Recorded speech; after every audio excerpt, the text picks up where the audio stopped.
বিসমিল্লাহির রহমানির রহিম। আসসালামু আলাইকুম। কেমন আছেন আমার ভিউয়ার্স? আশা করি ভালো আছেন। আমি আলহামদুলিল্লাহ আলমের বাড়িতে ভালো আছি। আজকে আপনাদের জন্য একটা নতুন রেসিপি নিয়ে আসছি, চিকেন রোল। প্রথমে আমি মাংসটাকে সিদ্ধ করে নিয়েছিলাম, তাই সেটা পুর বানিয়ে নেব। একটু আদা রসুন আর গোলমরিচ দিয়ে সিদ্ধ করে নিয়েছিলাম লবণ দিয়ে। এখন আমি একটা ফ্রাই প্যানের মধ্যে তেল ঢেলে নিলাম। তেল ঢেলে পুরটা বানিয়ে নেব।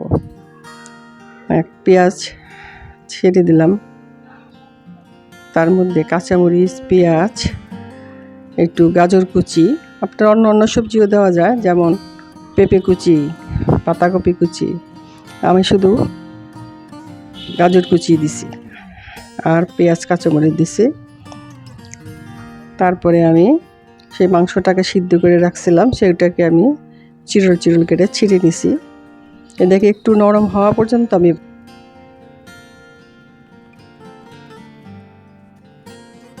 টমেটো সস, গোলমরিচ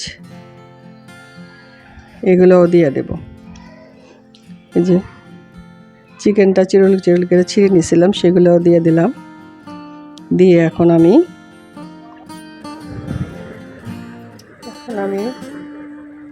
টমেটো সস, সয়া সস,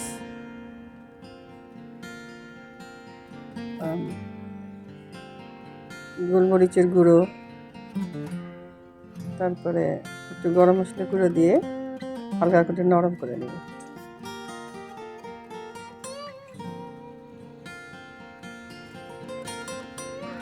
পুরটা করে নেব। তারপরে একটু গোলমরিচের গুঁড়ো দেব, সামান্য একটু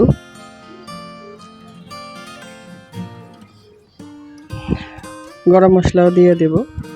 দিয়ে আমি পরিমাণ মতো লবণ দিয়ে, লবণটা কমই লাগবে, যে আগে লবণ দেওয়া আছে, আর সয়া সস, টমেটো সসের মধ্যেও লবণ আছে।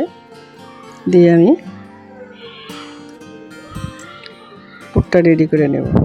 একটু গরম মশলা গুঁড়া দিয়ে দিলাম।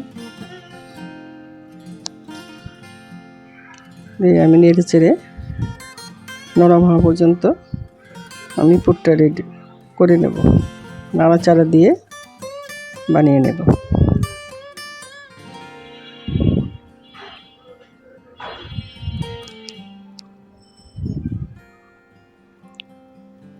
পুরটা আমার রেডি হয়ে গেলে আমি নামিয়ে রেখে একটা বল নিলাম। পাত্রের মধ্যে 1 কাপ ময়দা নিয়ে নিলাম, আর 3 টেবিল চামচ আমি কর্নফ্লাওয়ার দেব, আর পরিমাণ মতো লবণ দেবো। দিয়ে অল্প অল্প পানি দিয়ে এরকম 3 টেবিল চামচ আমি কর্নফ্লাওয়ার নিয়ে নেব। নিয়ে নিলাম, পরিমাণ মতো লবণ দিয়ে অল্প অল্প পানি দিয়ে আমি একটা ঘোল তৈরি করে নেব।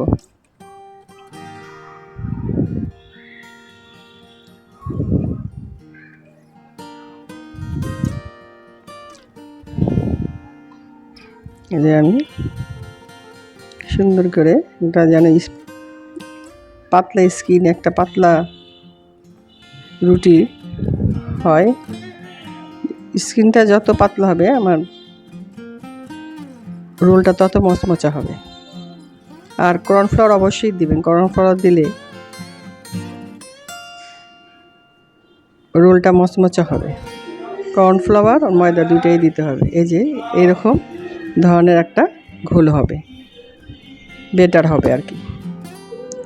ব্যাটারটা করে এখন আমি একটা ফ্রাই প্যান বসালাম। এই ফ্রাই প্যানটা আমার পুরনো হয়ে গেছে, কিন্তু এটাতে ভালো হয়, এই জন্য লাগে না। এই ফ্রাই প্যানটাই আমি করি সবসময়। করে আমি রুটি বানিয়ে নেব।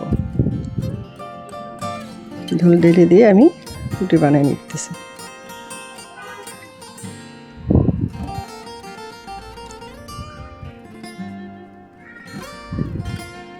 একটা একটা করে কয়েকটা রুটি বানিয়ে আমি নিয়ে আসবো। তারপর আমি দেখেন কত স্কিন দেখা যায়, এরকম পাতলা রুটি বানিয়েছি। তার মধ্যে আমি পুরগুলো দিয়ে আমি রোল করে নেব। দুদিকে ভাঁজ করে, এই দেখেন অনেক পাতলা হয়েছে। আমি একটা একটা করে সবগুলি রোল বানিয়ে নেব। এটা বানিয়ে আমি যেটা ভাজবো আর বাকিগুলো সব ফ্রোজেন করে ফ্রিজে রেখে দেব। ডিপ ফ্রিজে সুন্দর করে ফ্রোজেন করে রেখে দেব। যখন খাবো তখন ভেজে নেওয়া যাবে। আমি এখন একটা একটা করে সবগুলো রোল বানিয়ে নেব। আমি একটা একটা করে 2-3টা দেখাই দিতেছি। এই যে আমি এখন